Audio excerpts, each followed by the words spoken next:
Welcome to the Insight podcast.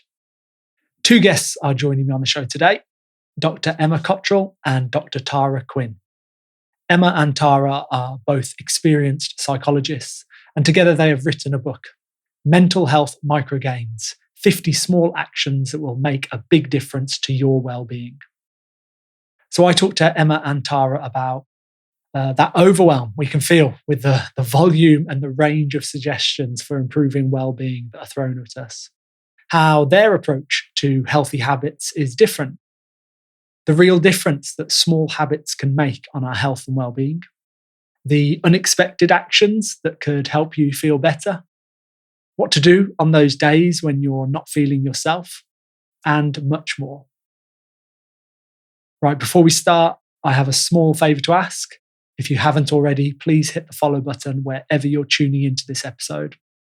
And if you've been listening to the show for a while, I'd really appreciate it if you rated the show too. This will help more listeners discover the podcast and the insights from all of my amazing guests. Thank you. So now for my conversation with Dr. Emma Cotterill and Dr. Tara Quinn. Enjoy.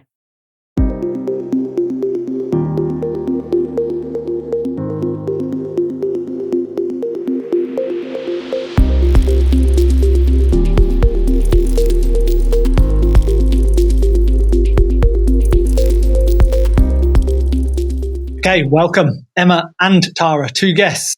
Let's see how this goes with three of us all at once. But I want to start with a question that I normally save till the end. So there's three questions that I ask guests at the end of every episode. One of those questions I think would be fitting to ask at the very beginning. So Emma, why don't we start with you? The question is, what's one habit you've added to your life, or even a habit that you've taken away from your life recently that's helping you feel happier and healthier? Yes, good question. I'm probably the worst person to ask a question like this because I can always give you lots of answers. And I'd say there's two that I've actually added recently, but I would say my favourite is slowing down. And by that, I mean just in terms of lots of little things, just doing things, either just physically doing things a bit slower, maybe when I'm getting ready in the morning, or just considering a bit less tasks in my day, or saying yes to slightly less things, and just simplifying things. And that I'm finding is just making the world a difference. That's what I'd say. Tara, same question. For me, it's saying no in order to say yes. So I am the queen of yes, yes, yes, I'll do everything. But then sometimes you don't give your best because you're just taking so many things on. So what I've started to do is to pause when I'm asked something. And when you kind of have lots of different things, from books to clinics, it's really easy to get caught up in the yes and then go, I can't do this, it's too much. So pressing pause, I'll come back to you, can I think about it? Really thinking through what I want to do. And that's actually starting already. I've only been doing that really recently, really making a big change, which is fantastic. Yeah, isn't it funny that we feel kind of awkward? It's like it takes some courage to be able to, because if someone asks you something, especially face to face at work, passing in a corridor, oh, can you just do this? And you go, oh, yeah. And then 2 minutes later you go, why did I say yes to that? And it takes a little bit of courage, doesn't it, to say, oh, can I come back to you on that actually? Give me a day to think about it. Embracing the cringe, I call that. We sometimes feel awkward, don't we, in our minds, but also our bodies. We might get a physical response as well. And that just being able to sit with that a little bit in order to then go, do you know what, it's okay to say no, or I'll get back to you.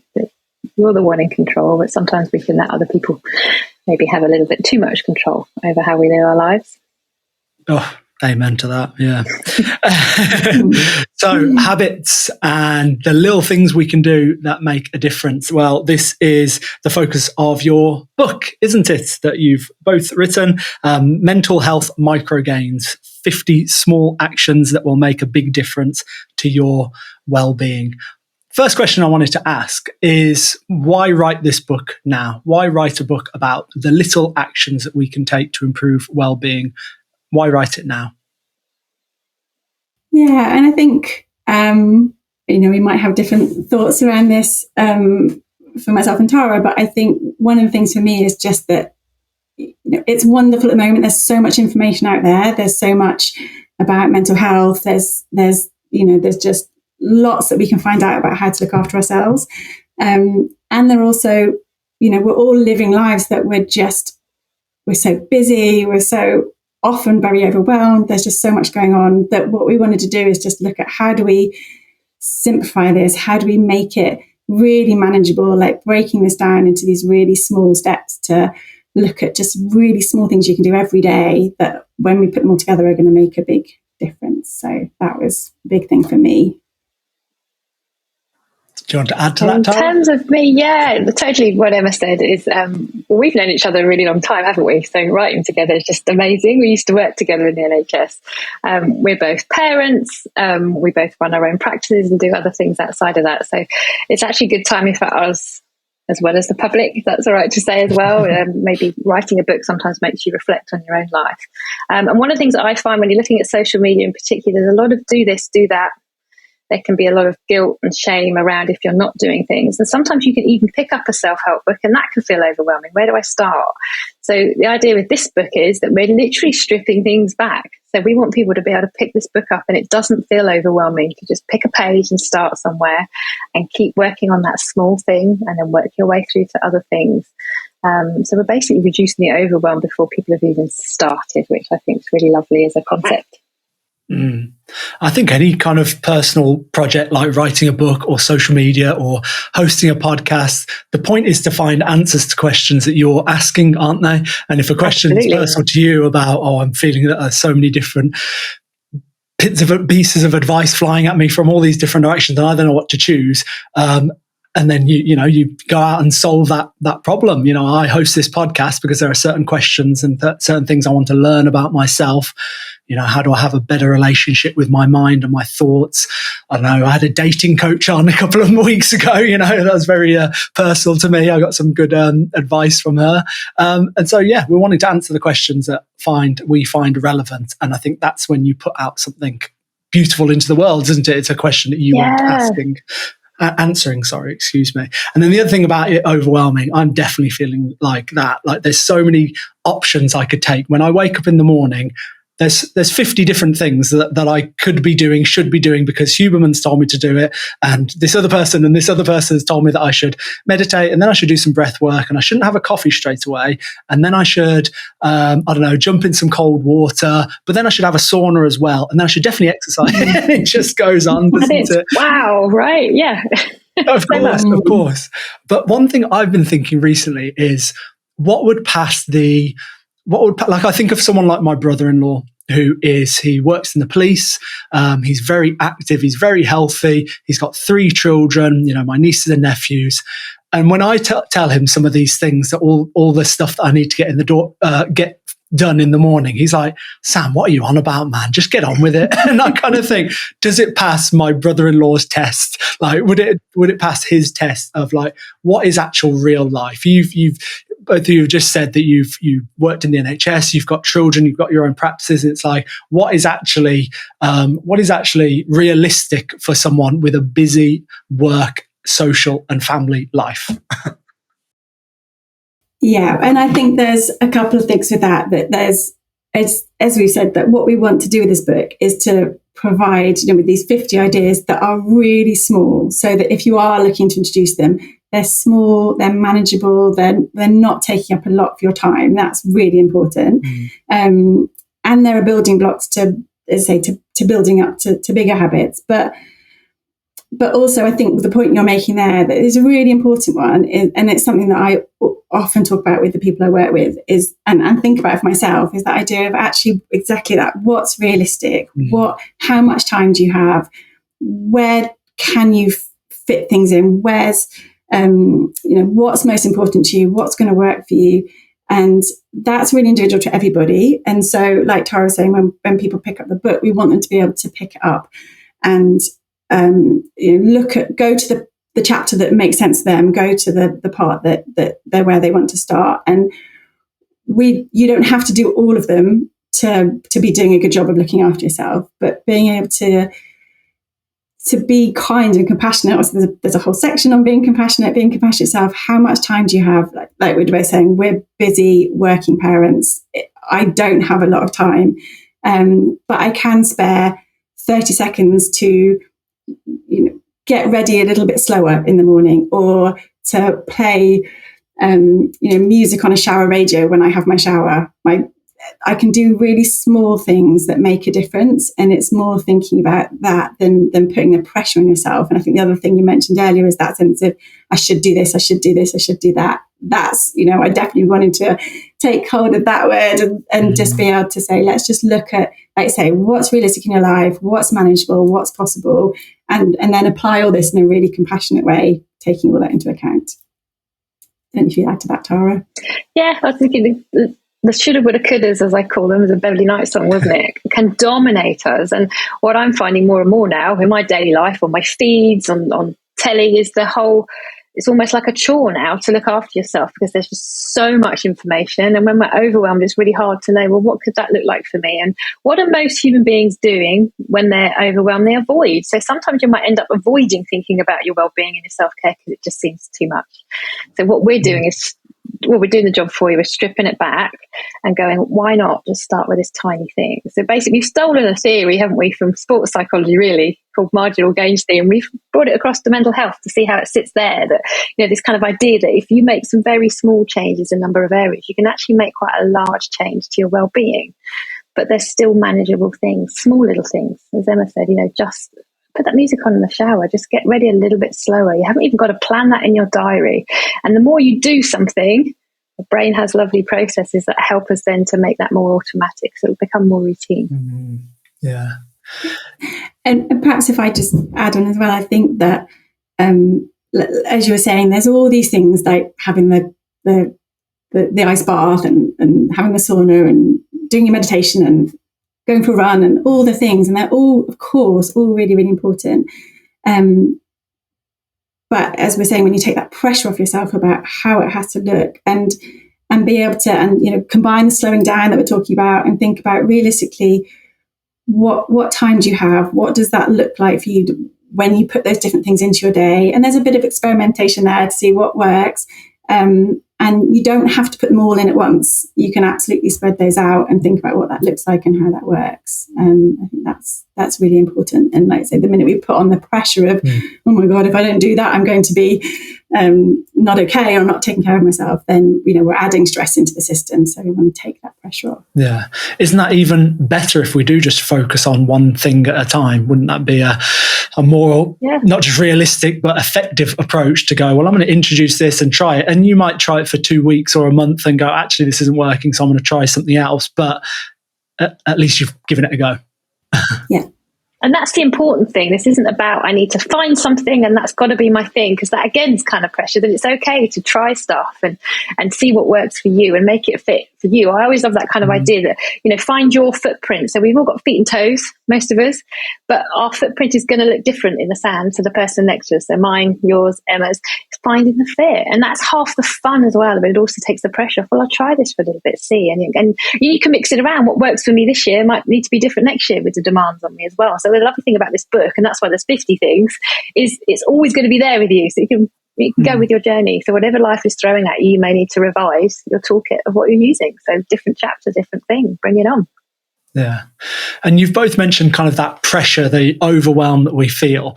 I think that's a really important point to maybe linger on a little bit, is that sometimes the bordering on obsession with some of the kind of well-being habits or hacks, life hacks or whatever that are promoted by these gurus, we can get so obsessed with them that then actually they border on like being more harmful than they are beneficial. Like if I'm really over the top worrying and I don't know, what would be an example be? Well, I don't know, like if I do skip the meditation in the morning, or if I do have a coffee as soon as I wake up and I've been told that actually I've got to wait for an hour and a half before I have a coffee, and then I do, and then I'm like, oh, how's this going to affect me all today? It's probably, it's probably doing more harm than good, isn't it? And we know so much about like the expectation effect and placebo and all this, that I just think, I'm getting to the point where I just want to let go of it all, and I just want to do what feels right. I've meditated consistently for 300 days. Like, I did it every day for 300 days, but then I stopped for a couple of months, and to be honest, I feel almost as good, if not just as good. So why am I going to be stressing about if I miss a meditation in the morning? It's funny, isn't it? Yeah, and absolutely. And one of the things actually right at the beginning of the book that we wrote exactly this, I think in a big sort of bold box, to say the most important thing is don't hold any of this too rigidly. I mean, one of the chapters in there is about flexibility, but this idea that don't hold any of this too rigidly. So if we, like, say, I've got to do meditation every day, or I have to walk 5,000 steps every day, or whatever it might be, that and it's great as a goal, and it's great if you're finding it helpful and it works in your life. But if you get that day where actually there's other things that need to be prioritized, or you're sick, or you're for whatever reason it's not possible to do that thing, if then we're starting berating ourselves, or we're stressing ourselves out, or we're having some sort of negative impact on ourselves because of not doing it, then actually it's becoming an unhelpful thing, and we're holding that concept too rigidly, and we're putting those shoulds in and all those things. So if we can just relax that, again, be compassionate, definitely read the chapters around that, about how to just recognize we're all only human, and there's only so much we can do, and sometimes we'll be able to achieve all the things we might have planned, and sometimes we won't, and that's okay. Like, kind of going with the punches, really. It's like, we don't know what each day is going to entail. We can try and control and plan it, and that's what our brain loves. But the thing that I also really love about writing this book is sometimes we can feel that everyday self-care doesn't look like glamorous, or it's not Instagram friendly, and actually kind of giving people permission to just explore things that we might not even have considered are good for our well-being or our mental health. And that's physical or mental health. Pausing, connecting with other people. There's so much science around how good it is to press pause, to be compassionate. Science has a huge role to play in compassion, but sometimes people think it's more of a woolly word, a bit woo-woo, but also connecting with others. There's so much neuroscience, and Emma will know more about this than me, but about the role of connecting with people, and that's all ways that we can look after ourselves, but it's all ways we can really easily slot into our everyday life as well. So that's why we've covered some different things that hopefully people will go, wow, never really thought of that as well-being. And it absolutely is.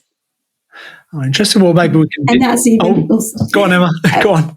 Yeah, I mean, that's even, they've got a chapter on there about, really taking back to the basics, and the things which, again, sometimes we can really neglect and don't realise the impact it had on us, in terms of, we might be sitting at our desk and realise I'm really thirsty, but I don't go and get a glass of water, or I'm feeling achy, but I don't move position, or, I'm hungry, but I delay eating because want to get this report done, or whatever it might be. And actually just those little things which are basic needs, and sometimes we forget to meet them, and just bringing it back to just these really simple little things that start making a difference, even if it's just sending ourselves the message that we matter and we prioritize ourselves, and that these are really simple, really tiny things that you can do that make a difference. Well, I think a part of that is kind of the culture and the environment that's been created now, hasn't it? That being tired and exhausted and looking like you're on the verge of burnout is celebrated. And if you're not doing that, then, well, you're not very worthy, are you? Like, you're not really offering very much. And so it feels like all these different things, we just don't realize the effect that we're having. Or what am I trying to say here? We let things get to a certain point, but we just think that is normal. So it's fine. It's fine if I'm like not drinking enough, or, teachers are notorious for talking about this, that they don't go to the toilet throughout the day because, oh no, well, I can't have a drink during the day because then I'll need to go to the toilet and I can't leave the classroom. And it's like, how mad is that? Like, we're teaching children about healthy habits and how to be, I don't know, full of energy and things. I would be drinking throughout the day, and I'd be constantly asking my teaching assistant, sorry, can you just cover me because I need to go to the toilet again? And it would be a bit of a joke, but I'm going to keep drinking throughout the day. And that's fundamental stuff, isn't it, as well? Yeah. These aren't extra things that are nice. Like you say, sometimes we live for the annual leave, or, I must have a lavender bath go for this really long mindful walk, and then we might think, I don't have time for that. But actually what we're looking at, and Emma introduced that concept earlier, these little building blocks. So that water during the day might make you energized. So when you're home from work, you may then have the time, or can carve the time, to go on that longer walk, or to think about your annual leave. So it's kind of the little building blocks that can also lead to bigger things as well. But we don't want to forget the small things. And quite a lot of, I think, what we've kind of written about in the book is also helping you notice this stuff. So people listen to this podcast, hopefully a starting point is not always, right, go and find some things to do, some of these new habits, but also start to notice your current habits. What are you doing that's not working for you? Have you ever pressed pause in the last couple of weeks and gone, what do I do? What is my morning routine like? So most people aren't noticing. So what we also want people to do is to start to notice, in order to then look and decide what they want to try, and then evaluate that. So it's a nice kind of pathway. Yeah. And I think, touching on what you were saying about that concept, that actually we're all, the society generally is still very much thriving on this culture of doing and achieving and keeping going, and ignoring your needs really to just get to that next goal. And again, one of the things we really talk about is that idea of rest and prioritizing rest, and how important that is, and that actually you don't need to work really hard to earn your rest, that rest can come first as something that restores and energizes you and gives you what you need to be able to then be as successful and efficient and as achieving as you want to be. But it's getting that balance right of those things is really important. Yeah, so important to say you don't need to earn your rest. Rest is just it's just part of your week. Schedule it in, make sure it's happening. So what about your favorite microgains? You've talked about how some are maybe unexpected. Some people might read the book and go, oh, okay, I didn't realize that would be affecting my health and well-being quite as much as it might do. So we could kind of, I don't know, maybe we could cover both of those bases, some of the more unexpected ones and also your favorite ones as well. Well, I think mine, there's so many again, and I'm absolutely terrible at deciding. I love the concepts around slowing down, pressing pause, love them. Currently, particularly, but generally, I've always been a huge fan of introducing deep breathing into your day. And again, simple thing you can do. If you could just do it for 30 seconds, if you can do it for 5 minutes, wonderful. But just the role of teaching ourselves to just breathe more slowly, breathe more deeply, the power that has on our nervous system, on our well-being, on our sense of being able to cope is just huge. And so many of us can breathe in quite chronically tight ways. And so being able to really allow that soothing into the system is huge. And I think that's just one of the most powerful things. And the people I work with will know I always advocating for this.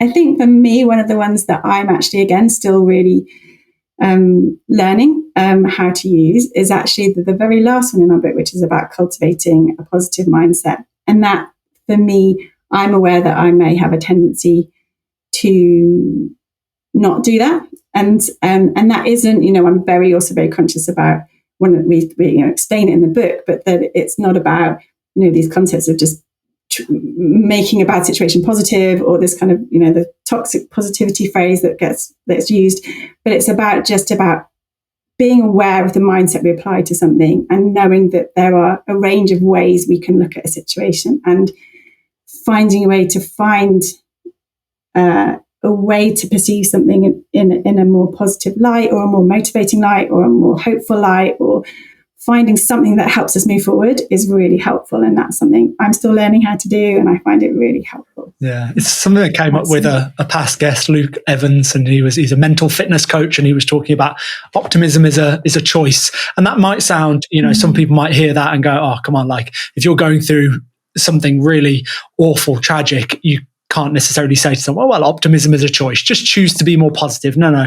He's not saying that. We're not saying that, are we? We're just, there's a bit of self-talk going on there, isn't there? And like a thought will come up, oh, like this, what happens? Or what about if I mess up or whatever? And it's just about pausing and going, okay, I'm having the thought that something might mess up, but what are some other options here? Like I could choose, this could go really well, or I might get this, whatever happens. So I think it's a really interesting point. And then the other thing about deep breathing, are there any like cues for that? Because I know the power of deep breathing. I've introduced it into my life. It sounds a bit strange to say I know you've introduced deep breathing, but I've introduced learning how to breathe better, because I was like that. I had asthma as a child. It still flares up every so often, and I can remember that kind of tight-chested, breathing up here, shallow. And we know that's that kind of like two-way street, isn't it, between the nervous system. If you're like up here all the time, then you're setting yourself up to be stressed and anxious and whatever. But we can slow our breathing down, and we can breathe more deeply. So is that about getting into the stomach and deep belly breaths, breathing through the nose? Is it kind of little cues like that? I'm just trying to think what a listener might, when they hear deep breathing, might think, well, what exactly do we mean by deep breathing? Yeah, absolutely. We really explain this in the book, so hopefully people find they'll have a really useful step-by-step guide of exactly what we're meaning. That, as you say, partly it's about teaching yourself to practice, and again, we explain how to do it in the book, but how to practice breathing really deeply. Exactly, I say I always say, put a hand on your tummy, and when you're taking that really deep breath, you'll feel that hand on your tummy rise as ultimately your lungs are expanding, and you're filling up, and it's a bit like a balloon. You're kind of filling up from the bottom, and practicing it when actually generally you're feeling okay, you're feeling calm, is a really good thing to do, because you practice getting that feeling of the difference between this perhaps more tight breathing, this much more shallow up in your chest breathing, to breathing really deeply, really slowly. You can practice it first thing in the morning when you're lying in bed. You can just practice it really anywhere when you're waiting for the kettle to boil, just slowly taking those deep breaths and really feeling that difference when you're breathing right down, filling up the bottom of your lungs. And as you say, practicing it. And the more you practice it when you're feeling good, then the more you will start to notice it when you notice it's getting tighter, when you notice that you're breathing in more shallow ways, then the more you'll become accustomed to that feeling, so you know how to then start to expand it. Love it. Thank you, Emma. Tara. Yeah, I think because most people don't notice how they breathe. So whenever I do that exercise that Emma's just been talking through in my clinic with the clients that I see, I spend a couple of minutes just letting them breathe and observe their breathing style. So some people are more kind of chest breathers. So I get someone to put a hand at the top and the bottom just to notice. So again, it's just coming back to that, noticing kind of what your own baseline is, and being kind of curious about the way that you breathe, and then introducing that strategy. But also the other thing as well is trying to introduce strategies when you're not overwhelmed. So we might think, I'm feeling overwhelmed, let me reach for a book or a self-help strategy and use it now. And that can work, but we would advocate for trying to get these things built in as part of a daily routine. And that makes them much better able to be implemented if you are stressed and overwhelmed. If you haven't got to suddenly panic and think how to do it, it'll be more automatic. It's kind of a preventative thing as well as something you can use in the moment as well. Mm-hmm. Yeah, exactly. That would just be adding more fuel to the fire, wouldn't it? Like I'm feeling like this, and I've got to add something else to stop me feeling like this, and now I'm getting stressed about the thing that I'm supposed to add. Oh gosh. But absolutely.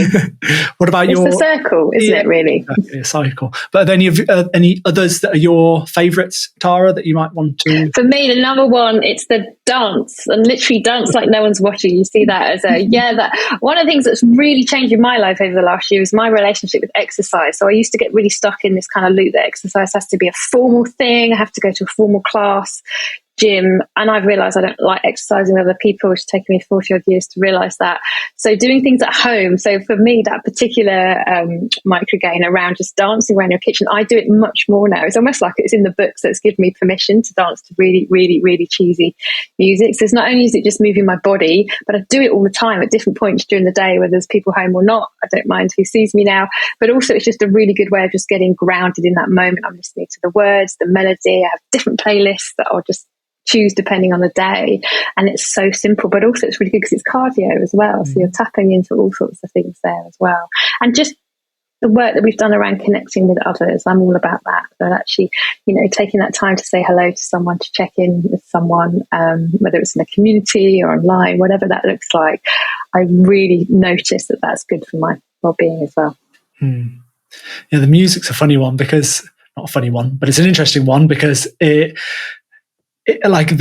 impact it can have on our state is pretty profound, isn't it? And I felt like there was a period where I kind of, I don't know, I kind of kept that at bay and I wasn't really embracing it. And I think because I was trying to be more calm and centered, and it was a time in my life where maybe I was meditating a lot more and I wanted to slow down because I was so like revved up and amped up. I wanted to just be more quiet and silent.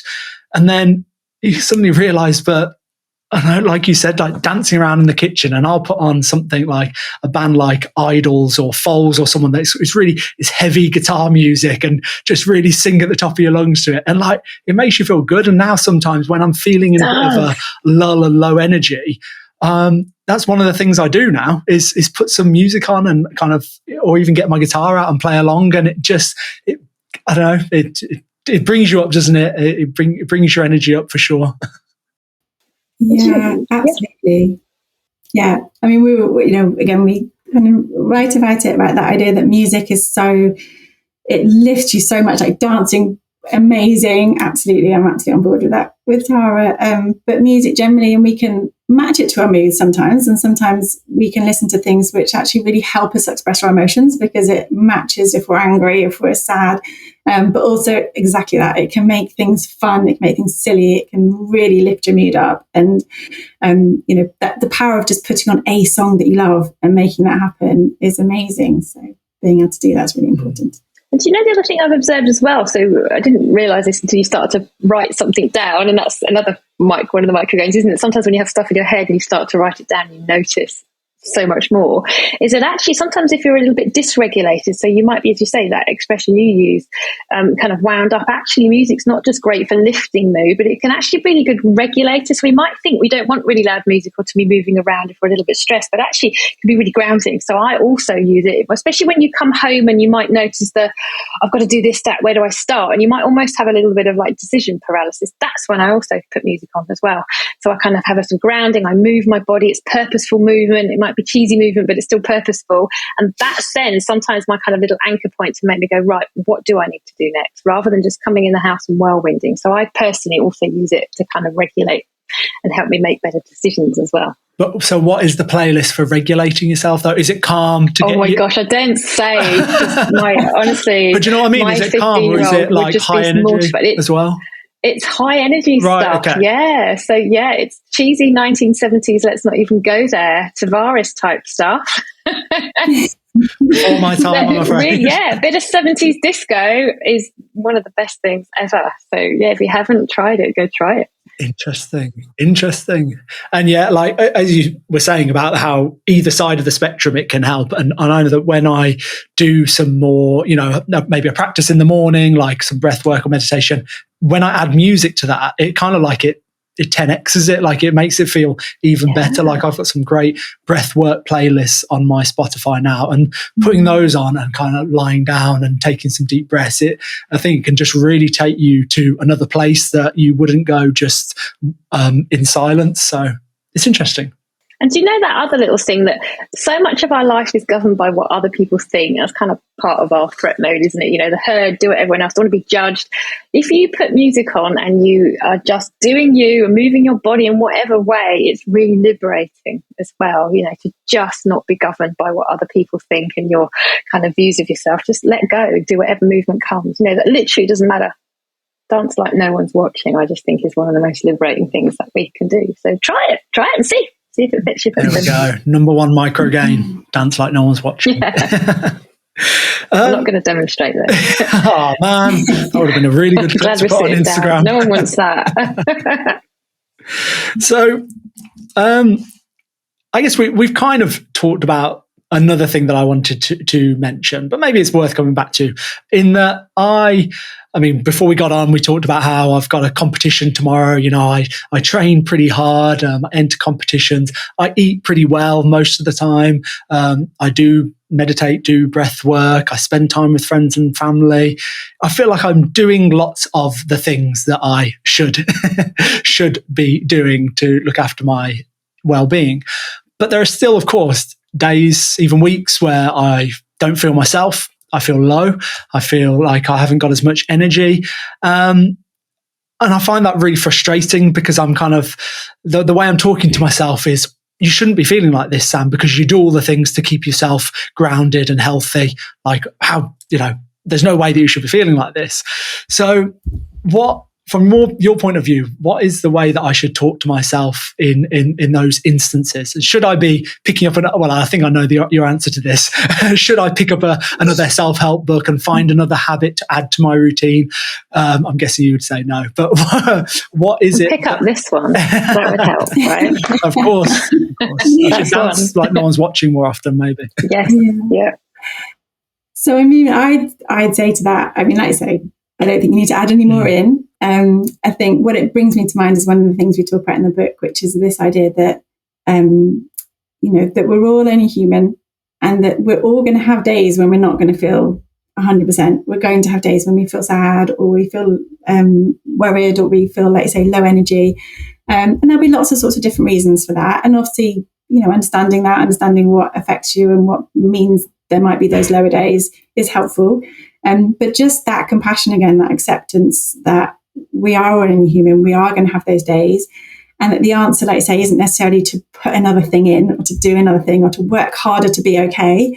But actually that it's okay to acknowledge, okay, this is a tougher day today. And what can I do? That kind of question of checking in with ourselves, checking in what's going to help me today. And that might be to rest. That might be to connect with a friend. It might be to go slower. It might be to do a meditation, but really tuning into it and doing it because that feels like something that is going to help you in that moment, rather than that I should do this, I should do that. And it sort of reminds me of one of the things we often talk about with any of these strategies, which is the idea that, breathing exercises or meditation or grounding, whatever it might be, that sometimes, and Tara, I'm sure, will feel familiar with this, that sometimes people we can suggest these in sessions and people might go and try them and come back and say it didn't work.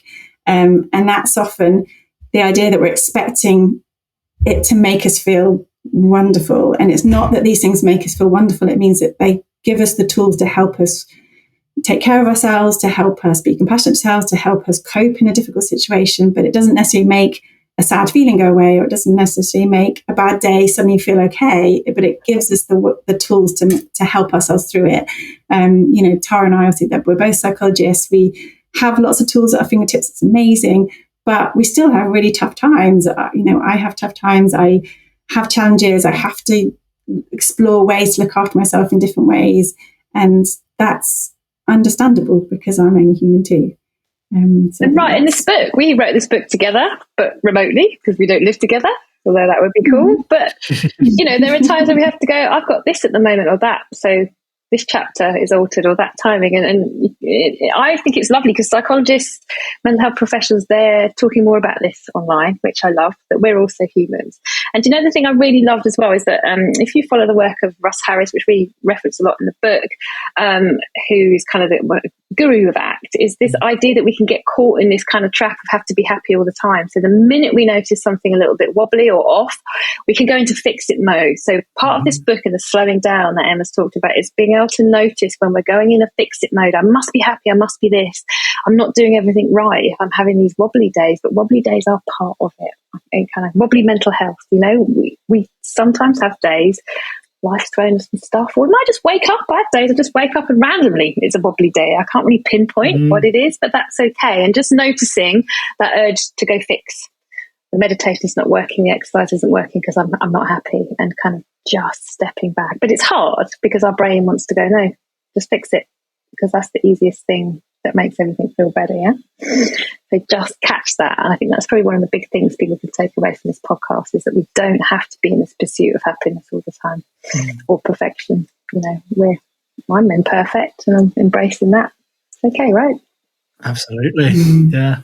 And I think the other thing is they also can act as a bit of a buffer as well. I feel like that maybe the word buffer is a good word. Like when you're going through something really challenging, like if you've got some of these habits in place, I feel like I've handled tricky periods in my life better because I had the habit of exercising regularly, and I had the habit of never really buying processed food in the house. Like I'll treat myself when I go out or whatever, but I try not to have it in the house.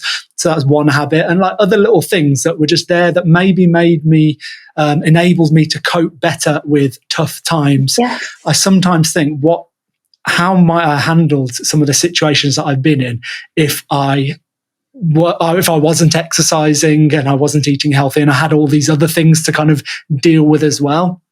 So I guess that's it comes from both sides, right? Yeah, exactly. So it feels like an empowering thing to think, right, I'm going to put these in place now because it will help me kind of weather the storm when the storm inevitably comes, because we're all going to face storms, aren't we? There's no getting out of it. Yeah. But there's something interesting there that's actually really useful for thinking about kind of the human brain and habit formation, that we tend to go with what we know, don't we? So if we're stressed, I'm terrible, it's biscuit tin, it's chocolate, I've admit that quite shamelessly.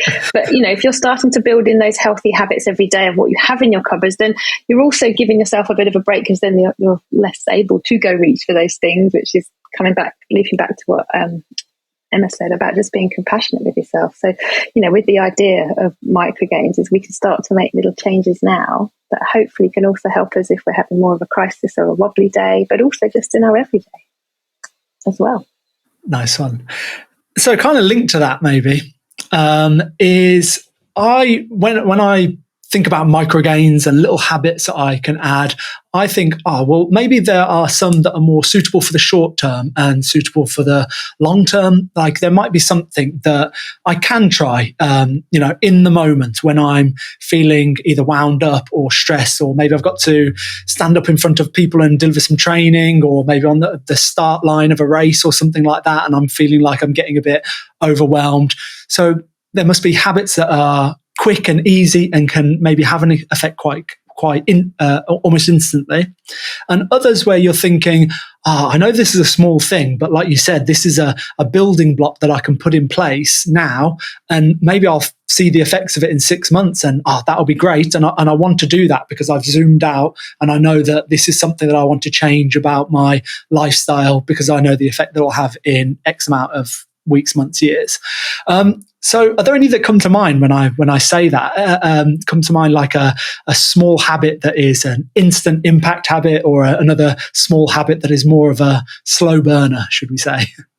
Yeah, it's a good question. And I think the idea of the book is obviously to try to give you something that you could do right then and there, small things which will make a difference in that moment. And then I suppose I would feel the answer is that it basically meets both those needs, that it gives you that in that moment relief, or it gives you that in that moment shift in something in some way.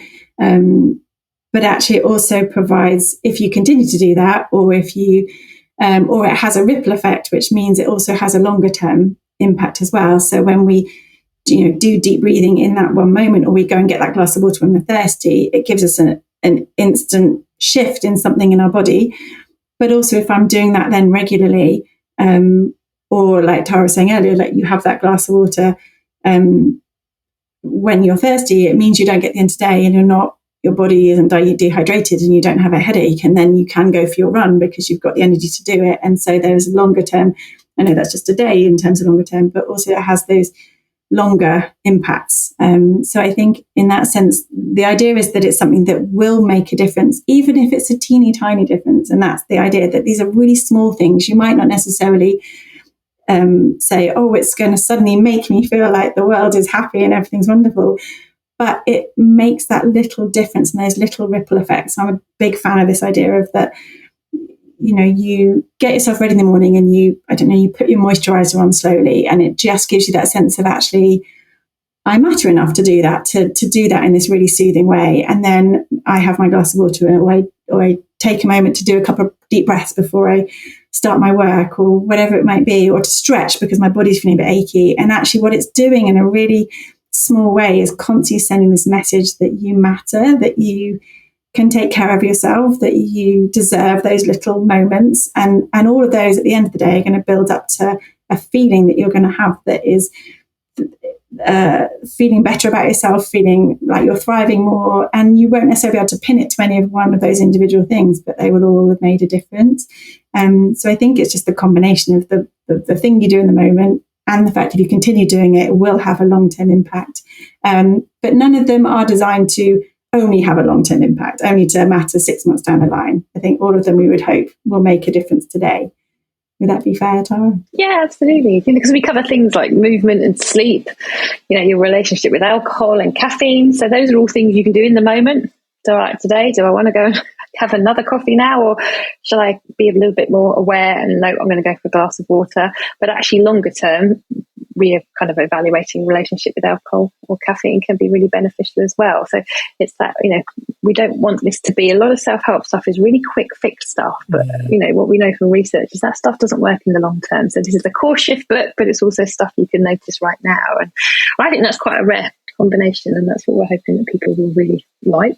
It makes me think when you said, Emma, about like putting on your moisturizer in the morning, something that is not part of my morning routine, I have to admit, but maybe I should add it. I don't know.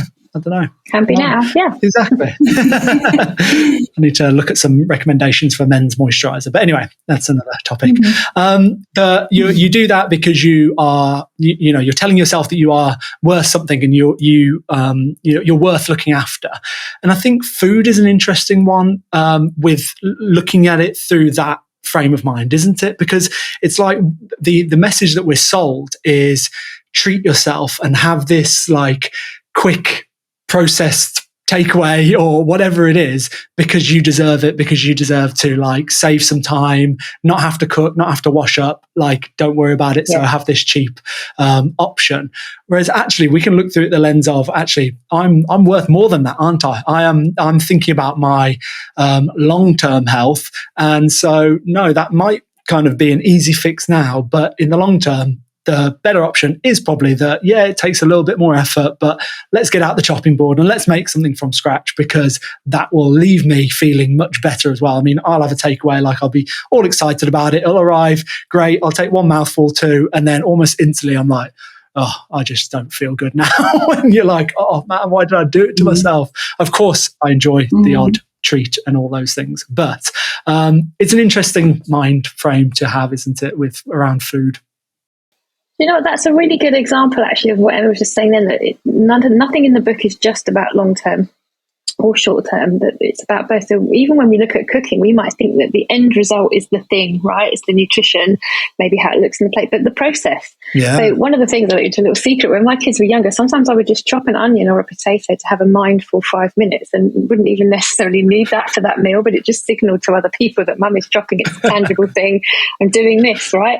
And that came to mind when we were writing this book, that actually sometimes it's the process as well. So, I love nothing better now than to start preparing and chopping vegetables, because I'm there, I'm just, hearing the crunch, just taking time, slowing down, preparing, the smells, everything is also part of it, not just what that end result is as well. So that's all part of the slowing down, the noticing, you're doing something valued. And that's really kind of also what the book's about. It's just helping us maybe to see some of our daily habits in a different way. Because we might get caught up in that chore. I've got to cook for the end result, rather than this could be a process. I could put music on while I'm doing it. I could chat to my family while I'm also doing it, So just rethinking some of those things a little bit. And we talk about this idea of taking purposeful action, and I think that sense of, a bit like you're saying, the noticing and naming we talked about just slowing down and being aware of what are the things we're doing which actually are working for us, and which things we're doing aren't working for us, and actually ultimately we want to do more of the things that do work and less of the things that that don't. So I think again, the noticing, the naming, the being aware of that is really important. And that's exactly, it's the noticing, isn't it? It's all about the noticing, the awareness. Yeah, it's just we get so swept up, don't we? So busy on the go, and so it kind of feels like it's up to us sometimes to press the pause button and just notice, be aware, and then perhaps make some wiser choices. Right. Where can people get their hands on mental health microgains? Oh, most major stockists. So we're online pre-order. Lovely. On Amazon, out on the 1st of October. Waterstones, WH Smith, Portobello Bookstore, and it's yellow, and it looks like this. Lovely. Well, congratulations. It's not even publication date yet. So that's awesome. You must be excited and looking forward to putting it out there into the world. Yeah, we're really excited. It's been such a lovely thing to be able to write this with Tara and do this together. And just, I think we're just so proud of all the work we put into it, and just actually how it's turned out in terms of, I love it. I know that there's so much in there that I do, and still things which I want to keep developing. So it's, learning always. But we hope that everybody likes it and enjoys it, and hope it gives people something useful. Nice one. But also just thank you for letting us have a space to talk about it, to help people understand some more about the concepts behind it as well, because that's really important too. Yeah, absolutely. No, and you want to hear that, don't you? My favourite thing to do is to read a book, but also listen to the author of that book on podcasts, because you get more of that nuance, don't you? Of like, right, why did they write it? Where are they coming from? And just get a bit more understanding. And I just think that brings it all to life and makes it much more enriching. But no, thank you for coming on and sharing and giving me some pointers, giving me some reminders. And yeah, two things. I'm going to dance like no one's watching, and I'm going to start moisturising, I think, as well. 70s disco. It has to be 70s disco. You've got to embrace the you'll cringe. have to send me some I will send you some recommendations. I have a playlist, don't worry. Yeah, and moisturising slowly. You have to do it like you're in a spa. Yes. Oh, okay. Very soothing. Okay. Right. Okay. What I don't want to become is like one of those people. Have you seen those videos on Instagram, TikTok? And there's a guy, I think he's like landing on an aeroplane, and he's like, come and watch my routine to moisturize before I get off the plane. And he's there for like half an hour doing all these things. So Don't let me get to that point, please, guys. No. That's the ultimate impressing pause, right? Exactly. Right. Just two quick fire questions. Normally I have 3 quick fire questions for guests at the end of every episode, but I asked 1 at the beginning, so I've just got 2 to finish off with if you've got time, and that's okay? Yeah. First one is, what's one lesson you wish you'd have been taught when you were a child? And Tara, you can answer first. This is such a good question. I'm going to go with a school example. So I just wish someone had told me that the way that I learn is okay, because one thing I've really learned as an adult is that I do take information in a really good way, but I don't always do it the same as everybody else. So I wish that perhaps I'd had a little bit more compassion from people to let me be me, learn the way that I learn. I like visual things rather than auditory. And that's something I do a lot more now, working through things in my own way, learning things in my own way and in my own time as well. And I would say it is a really good question. I think I would have liked to have learned how to communicate better when I was upset. I think that's something I've learned more as I've got older, and I feel is hopefully a skill now, but was something that has definitely been a work in progress. And the last question, if you could give everyone in the world one book, which book would you give them? Oh, I'm such an avid reader. I read so many books. I have so many favourite books. Got to choose one. Can I go with a really cheesy one? I'm going to go with Winnie the Pooh. The original story of Winnie the Pooh. And bear with me. When you look through that book, there are so many life lessons about compassion, relationships, what's important. And you might think it's a children's book, but if everyone was to read through that, there will be something you would take away for your adult life about how you want to be, how you want to slow down, how you want to connect with others. So yeah, let's go Winnie the Pooh. Amazing. I also find this question impossibly hard because I also am an avid reader and I have stacks of books, quite literally, if you could see in my office right now. And there's so many wonderful books out there. Obviously, apart from lovely Microgains book, there's some wonderful psychologists out there writing some great books at the moment. And it's so hard to choose. But actually, when I was sitting thinking, I've got a book by my bedside right now that I'm looking at, which is the book by Donna Ashworth called Wild Hope, which I just love. It's a book of poems. She writes beautiful, beautiful, beautiful books. There's a beautiful book on loss, which I love, and is a bit like we were talking about music, is so good for connecting with helping us express our emotions and how we're feeling. And I also find reading poetry in that way, very, very accessible poetry, and writing is just so beautiful for capturing the different ways we might feel in different situations. And Donna's writing is just stunning. And so Wild Hope is her newest book, and I love it. So that's what I would recommend. Nice one. Two good recommendations. Thank you. I'm going to go and check it out. Yeah. Right. Where can people connect with you if they want to find out more about your the work and the things that you're doing, things that you're up to? Where can they find you on social media?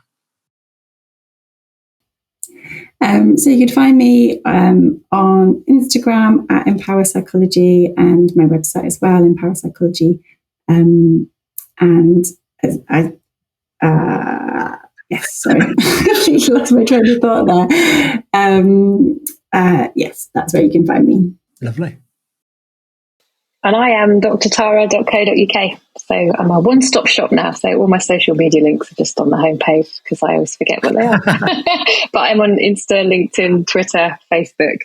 So just head to drtara.co.uk and you can find your way around other bits and bobs that I put out there for people as well. Great. Emma, Tara, thank you so much for coming on and sharing the lessons from your book. Really appreciate it. Thanks so much. Good luck with the release, and looking forward to staying in touch and getting these videos, little clips and highlights out there. Yeah, absolutely. Lovely. Cool. Thank you. Cheers, guys. Thank you for tuning in. I really hope you found my conversation with Emma and Tara insightful. If you did enjoy the episode, please do share it with friends, family, and colleagues who you think would find it helpful too. You can also support the podcast by following and rating the show on whichever app you're listening on. Thanks again, and I look forward to bringing you another episode soon.